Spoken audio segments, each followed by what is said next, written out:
Welcome to Kubernetes Basics for Developers course. Today we'll try to understand different storage options of Kubernetes. My name is Rupam Hassan and I am a software engineer. Let's get started. One of the topics that comes up a lot as you work with containers in general is storage. A container can go down, and of course that means the entire file system would be unavailable. So what do we do in case where we need to store data or state somewhere? And that's what we are going to talk about in this module. So we will start off by talking about the core concepts of storage. We'll then introduce volumes, which if you have done much with Docker might be pretty familiar with. From there we are going to get into persistent volumes and something called persistent volume claims, and then we are going to wrap up with a look at storage classes and how they can be used with persistent volumes and claims. Now as far as where we are going to introduce a new piece of puzzle here. We still need our pods and containers, but now we are going to focus a little more on the storage as well, and how those pods could even share data amongst each other by using things like volumes and other things we are going to talk about. Let's kick things off by talking about some of the core concepts associated with storage in Kubernetes. So first off, how do you store application, state or data and then even exchange it between pods when you have a Kubernetes cluster? And the answer could be volumes. Now of course there are other options as well. You could always use a database, for example, but if this is something that you don't want to put it in a database necessarily, and when a container comes back up after it was restarted, you wanted it to get it to it, then volumes can certainly help here. So volume can be used to hold data and state for pods and containers, and then even access it if that container is restarted. We know that pods live and die, and their file system is very short-lived.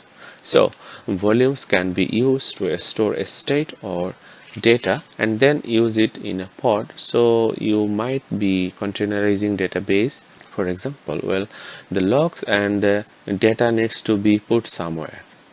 You might be writing to logs in general. Whatever the situation may be, a pod in the world of Kubernetes can have multiple volumes attached to it, and then containers can create what's called a mount path to access that volume. Now Kubernetes supports volumes in general, and then we're going to talk more especially about persistent volumes, persistent volume claims, and something called storage classes, which are a type of template that can be used.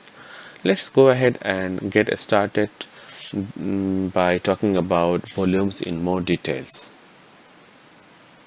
If you have used volumes with containers before, then the good news is they have a very similar purpose when it comes to Kubernetes, although Kubernetes gives a lot more options.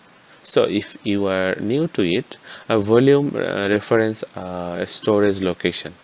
Now each volume must have a unique name, and they are going to be attached to a pod, and then they may or may not be tied to that pod's lifetime. It really depends on the type of volume that you are creating, and we will be talking about some of this. Now a volume mount is used to reference a volume, and it does this by name, and then it defines how to mount to it and define what's called a mount path. There's a lot of different volume types out there, and here's some of the ones you may come across initially.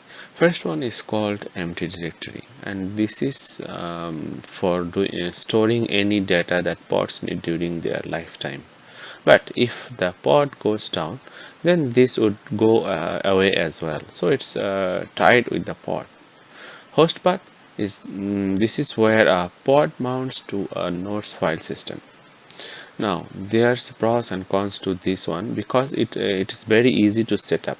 But if that nodes were go to down, you could potentially lose data that was in the volume network file system.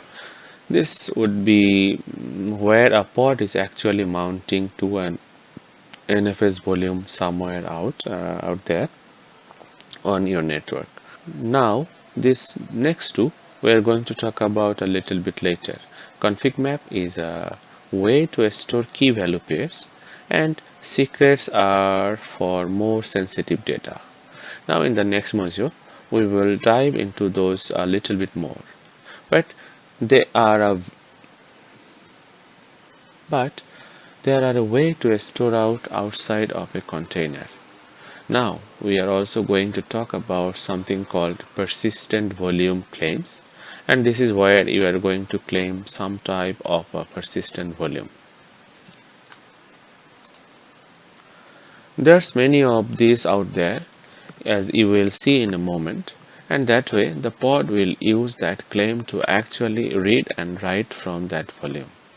And then of course you might store data outside of your network and claim that data outside of your network using a cloud type of data storage, and we'll talk a little bit more about this as well. Now I mentioned that there are a lot of volume types out there for Kubernetes. The most basic one would be the MTD, the host path, or using secrets or config maps. But you can set up all kinds of things depending on third-party products.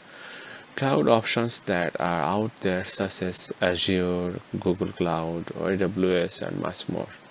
It really comes down to what your organization is going to use, and this is where you're more than likely going to be talking to an administrator of your production cluster to find out what type of volume supports they are going to provide you as a developer.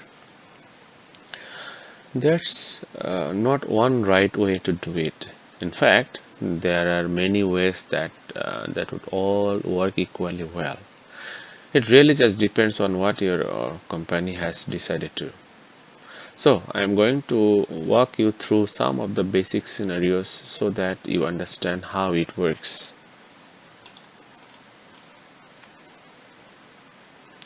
So let's start things off by talking about a simple type of volume called an MTD volume. We could go into a pod template, a deployment, or even other resources in Kubernetes and define a volume.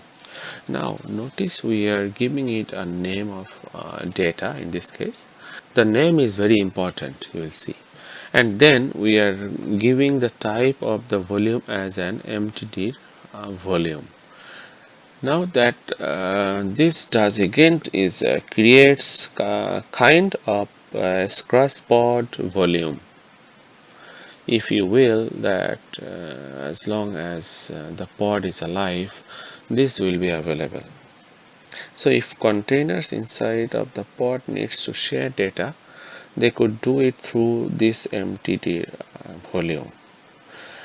If that pod goes down though, then this volume would be lost as well because it is tied to the lifetime of the pod. Now our first container here called tiny service. Well, this particular container might need to reference that volume. So notice we have volume mount's name is data, and if you look up to the volume definition that matches. Now we have a mount path here of user/share/data, and we are only going to read from this volume. The next type of volume we are going to look at is called a host path volume. This type of volume allows you to mount to a volume that's on your node, your worker node. So in this example, we have created a volume called Docker socket and has a host path of this /var/run/docker.sock. This is a way that you can actually hook to the Docker daemon that's running on a machine. Notice this is a socket type of connection though. Now our container might want to integrate in some way, shape or form with the Docker daemon. We are going to say in this case. So we would need to mount to that Docker socket volume. Now we would do that by defining a volume mount. Give it the same name and then notice the mount path there /var/run/docker.sock. Now in the arguments you can command up above. We could actually issue Docker commands if we wanted and talk to the Docker daemon on the host and do that type of operation. Now pros and cons again with this one as well. It's very easy to set up, and if you just had a single worker node, this would be one of the more basic ways to get started with volumes. But what happens if the worker node goes down and you lose it? You would of course lose your volume, so you would have to be a little bit careful with this. But that's what a hostPath volume would look like. Now we also have more robust cloud volumes out there. So if you have used Azure, you can do Azure Disk or Azure File. You can do AWS Elastic Block Store. You can do GCP's GCE Persistent Disk. These types of volumes would provide some really robust and geo-replicated type of functionality so that your storage is very redundant. Now whether or not you are using this really depends on your company. You may or may not even be in the cloud, and so it may not be an option. So I'm going to quickly just run through what the YAML would look like from a high level, but understand you would have to dig into this quite a bit more and also see this up obviously in your cloud provider. So an example of an Azure file volume might look like this. We would define our volumes and give it a name, in this case data. And then we have this Azure file property. And then from Azure we would have to give the secret name here and a share name. And in this case we are saying read only false. Now a container that would want a reference that can then mount to it, use the same name data, and then define a mount path to be able to talk to this file share. And that would be one way we could create a Azure type of volume. There's other ways as well. Now on AWS it would look like something like this. We would have a volumes with the name, and we have an Elastic Block Store, define our volume ID and a file system type. And then we could volume mount to the data volume and have our mount path as well. And then finally for GCP you might do the following. So you would have the GCE persistent disk, give it some information here about that, and then of course we would mount to that as well. Now what I just showed you here is a very basic explanation of it, but that would at least help you to get started. And if you go read the docs for these different cloud providers, they will have a lot more details about how to actually do this for your cluster. Now once the volumes have been set up, we can actually view them with something like kubectl. Now once volume have been set up, can we actually view them with something like kubectl? And the answer is yes. Let's take a look at a few types of volume that you can create. So before we start creating volumes, first of all we need to install the Nginx and Alpine Docker images to our container. So the first type of volume we are going to look at is the empty directory. Now as a quick review, as the comment implies here, this is tied to the life cycle of the pod. So if the pod goes down, then obviously we are going to lose the volume. But when we have multiple containers running inside the pod, this provides an easy way to communicate between them and share data. Now this would be very similar to what I have shown a little bit earlier. So what we are going to have first off in this part, we are going to have an Nginx Alpine, and it's going to mount a volume, which we are going to talk about in a moment, and then we are going to have just a Alpine image, and that's going to update the volumes index.html. Now this is going to point to the same path that the Nginx Alpine container is going to point, and it's going to update the date every 15 seconds in this case. Now to kind of kick this off, then we first name the volume, in this case HTML, and we say it's an empty directory. Now the next thing we do is, you will notice we then have a volume mounts at the same name, and then we give it the mount path. Now in this case we are saying this volume that's being created, we are going to mount it to /html inside of the Alpine container, and then notice the date will be updated into that path to update this index.html. Now if we move on up, we have another volume mounts also to the same volume, but this is going to mount the container to use /user/share/nginx/html directory. Now in essence what that's going to do then is, this one will update the file, and then this one will read the file. In fact, you will notice this is a read-only type of volume mounts. So to run this, I already have containers going. So I have kubectl apply on this pod template, and now we can go ahead and port forward to it, and so we can hit it. And so now let's go, and so let's copy this and do port forward. Okay, so now let's go ahead and open the browser. So you open. Now you notice this has already been running for a while, and if we wait for 15 seconds, you are going to see a new date show up. Here you go.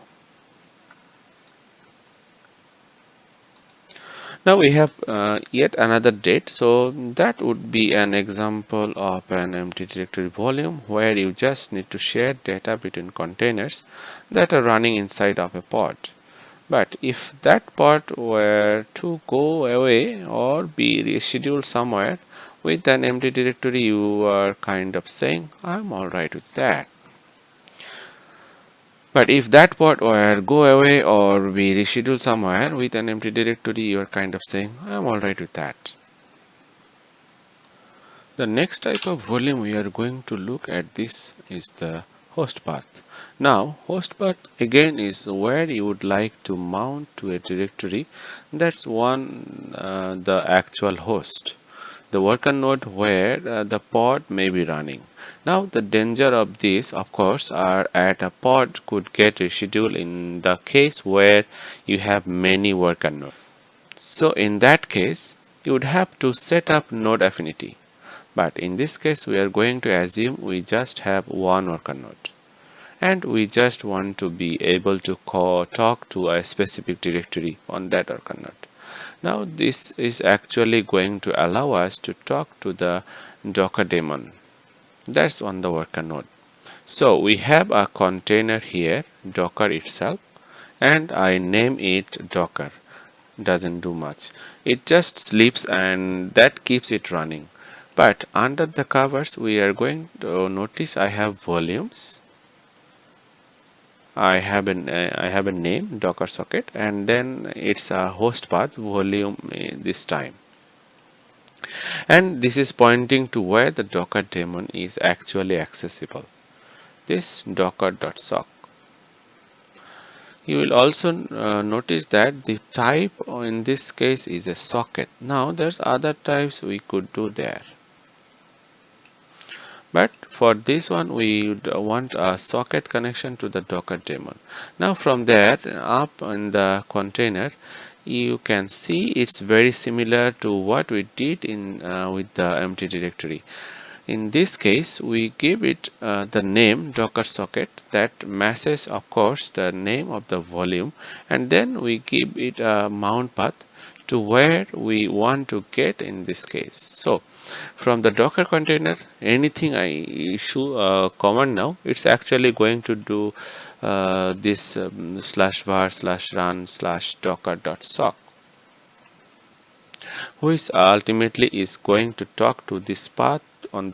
Now let's go ahead and do an apply on this part.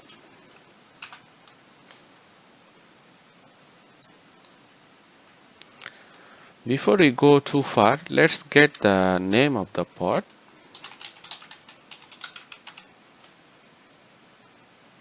So in this case, Docker volume, just copy, and let's go and describe it.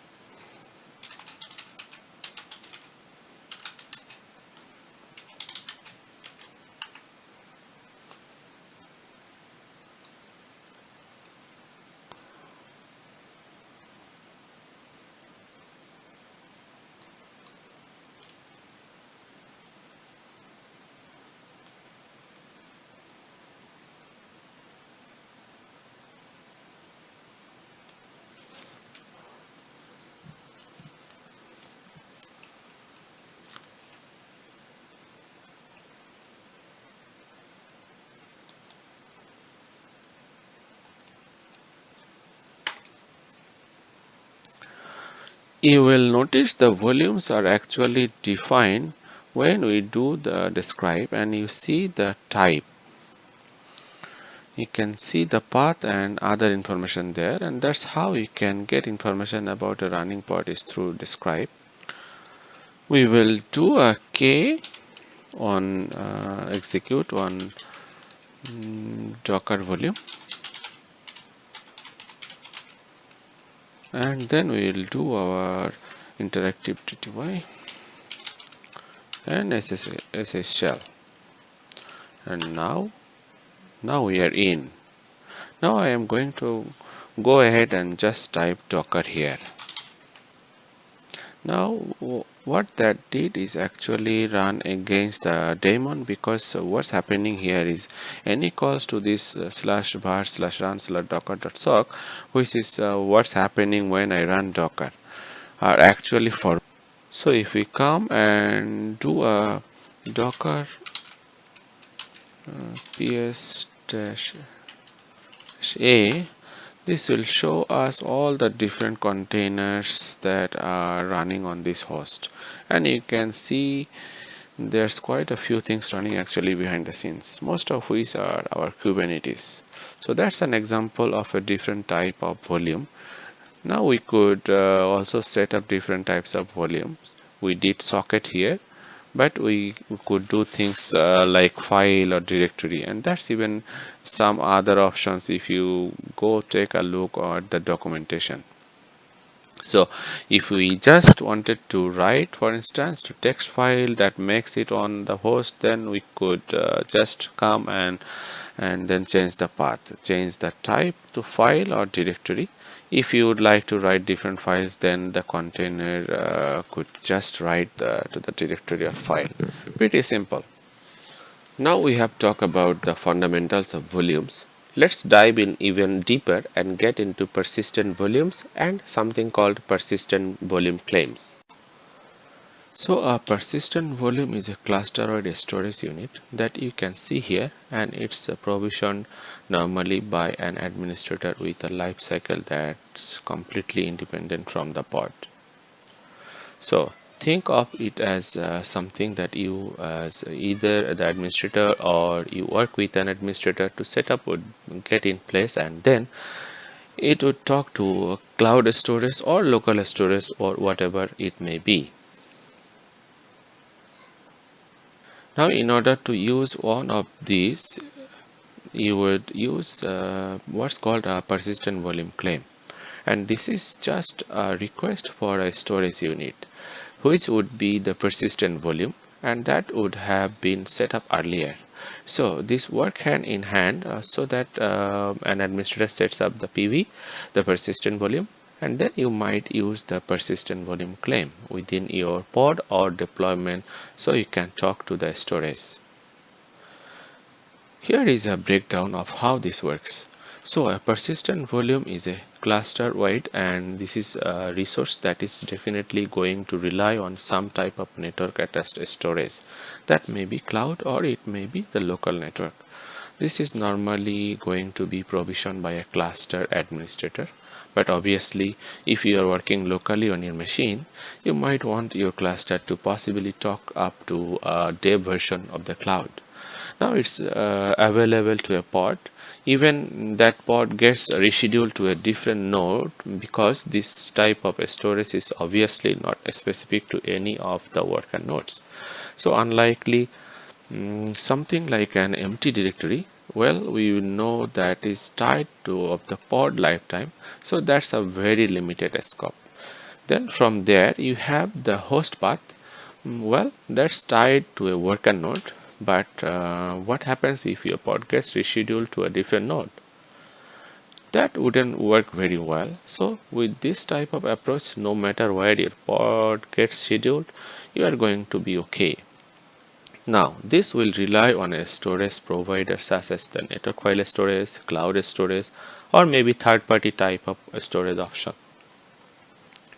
And then we are going to use this PVC, persistent volume claim, to kind of say, hey, I have a pod here, I need to get to this storage over there, and so we are going to claim it. Now to better understand this, let's talk through a visual explanation of how this works. So the first thing we are going to do is create some type of network storage resource, NFS, cloud, or whatever it may be. Now the next thing we are going to do is we are going to define a persistent volume, and then that's going to be registered with the Kubernetes API. Step 3, now we need to create a persistent volume claim or PVC in order to able to do this persistent volume. And then Kubernetes is going to bind that PVC to the PV, the persistent volume, which is in essence means we can now talk to the storage. Well, then go into the pod template, the deployment template, or maybe another type of resource, and we will bind to that persistent volume claim. And now the circle has been completed, you could say. Alright, now we are going to be able to talk to the persistent volume, and no matter where that is NFS or cloud or some third-party option, this would allow your pod to read or write to the storage. So that's a quick look at the workflow. Now we are going to talk about the next, and that's called a storage class.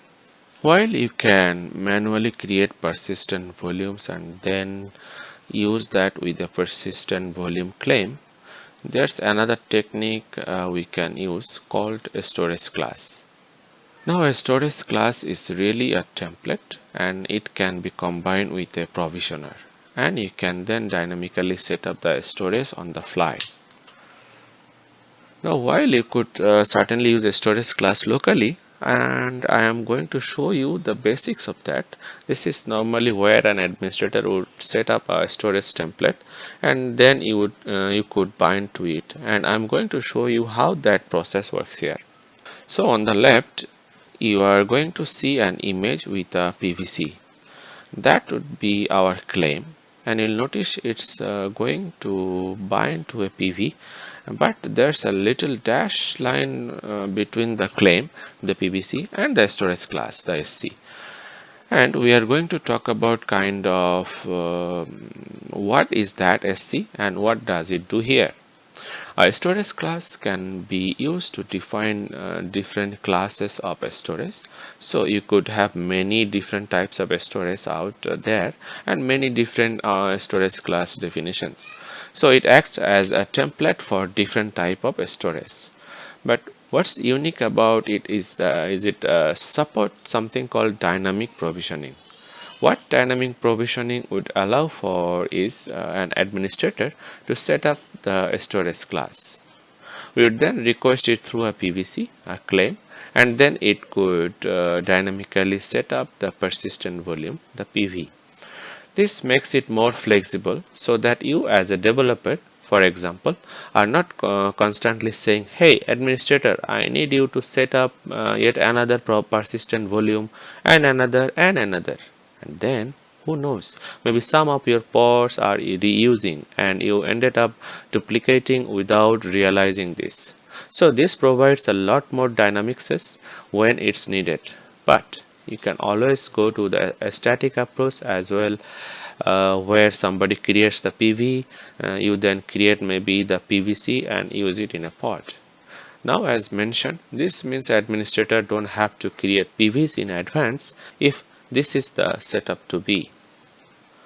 So just like we did earlier, let's go through a visual explanation of how this would work.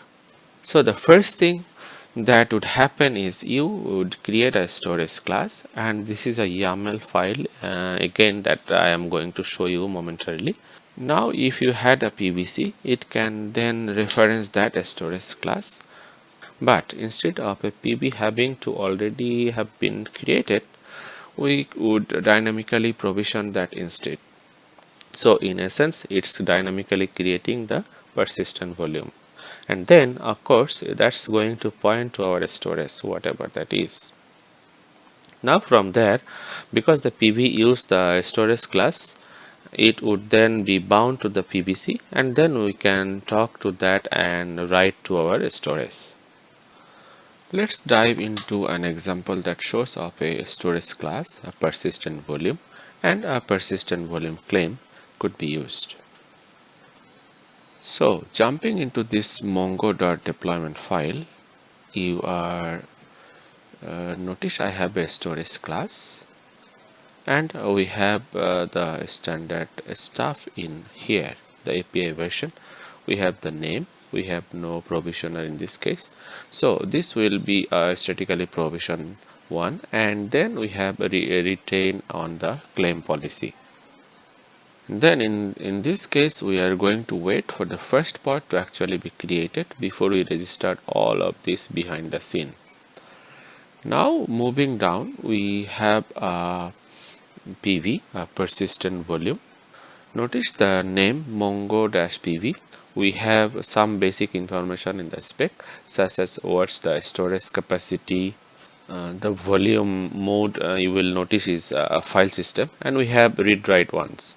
So whatever pod actually connects with the claim, they will be able to do multiple writes, and that's it. We are not going to allow anyone else to write in this case. Now the important part notice is the storage class name, local storage. Well, that again points right back up to here to our local storage class. Moving down, we have node affinity, and in this case I said that I want to make sure the host name is in Docker desktop. Now that's all we have right now for running Docker desktop is just one worker node, and it's called Docker desktop. At least at the time of recording, that certainly could change, but that will make it so it will set it up. Now then if I jump back up, you will notice the path, then it's going to write to is this /temp /data /db. So we have a storage class which doesn't dynamically provision, but it sets up a few basic template properties.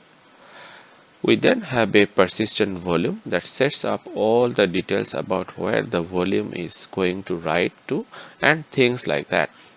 And then to use it, we need a claim. Now then we create that persistent volume claim. It can hook up to the persistent volume and then automatically get those from the storage class. Now to use this, we have a service, but we also have a special type of deployment here called a stateful set. Now this one we did not cover in the previous sessions and on deployments, because in a core concepts course there's only so much we could. It will always have a predictable name, and you will see that as we start this up, and it has some other features related to a state, because this is a database. We want this to kind of stick around and always be put in the same place, have the same name, those type of things. Now this is for MongoDB. So if we scroll on down, we just have one replica. That's going to be pretty standard. We have our template with our labels, and then we have our container. Notice we are using Mongo with the port 27017, and then we have, it looks like some Mongo what, and this will set up the database, get it running, and turn on the authentication mode. Now from here you will notice the volume mounts Mongo volume. Notice the mount path /data/db. What's going on here is this is a kind of your standard place where database type files are going to be written to. But if we were to jump back to the persistent volume, notice it's actually going to store them in /temp/data/db on the local file system. Now actually had to go in this case on my Windows and create this /temp/data/db folder to get that ready for my host, because in this case Docker desktop will actually proxy from the host where the container are running onto my local machine. Very similar if you have ever done volumes with Docker on your local machine, how the container can actually talk back to your local machine, and they kind of do some proxy magic to make that happen. Now moving down at last piece then is the volume. Notice the persistent volume claim mongo-pvc. So this now goes through all those different things we talked about in the previous section. Now to run this, there's a readme file I already committed in my GitHub repository. So when you go to find that readme.mongo. But what I have done up to this point is I created these folders in my local, and now what I am going to do is run this command right here. So I'm just going to copy that, and then we'll run through some of these to wrap up. So let's copy. So I will copy this, and let's go to the command prompt, and we'll go ahead and create this. So you will notice in this case, because the YAML had several different resources defined in one file, we had the storage class, the persistent volume claim, there is a service, and even a stateful set defined. But all that was created all at once, which is really nice. So now let's go ahead and take a look at the pod, and you are going to see a little different naming convention here for Mongo. So now let's go ahead and take a look at the pod, and you are going to see a little different naming convention here for Mongo.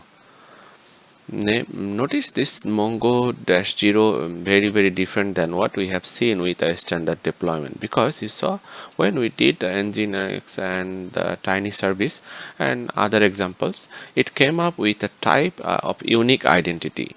Well, because this is a stateful set type of deployment, we are always going to get this predictable name. And even if we had replicas, we would get like Mongo-0, Mongo-1, Mongo-2, something like that. It would be very predictable. Now let's clear that. And now what I am going to do is go into the Mongo 0, and then we are going to do it SSH. So let's hit enter. So now I am inside the running container. We will do a command, Mongo command. Now you see here our MongoDB is already up and running from our local data storage. So we have now kind of proxied through from the actual container through to the pod, through to the host, through to my local machines in this case. Now that's only because I'm running on Docker desktop though. It's great from a development standpoint, because now I can start to work with files locally if I would like to. So from here, let's do kubectl. Okay, let's exit from here. So from here, let's do kubectl get pod, get pv, pv.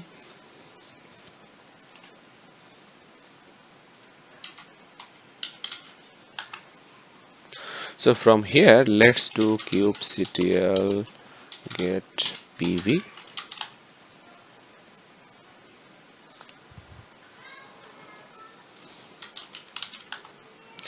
Now from here, let's do kubectl get pv.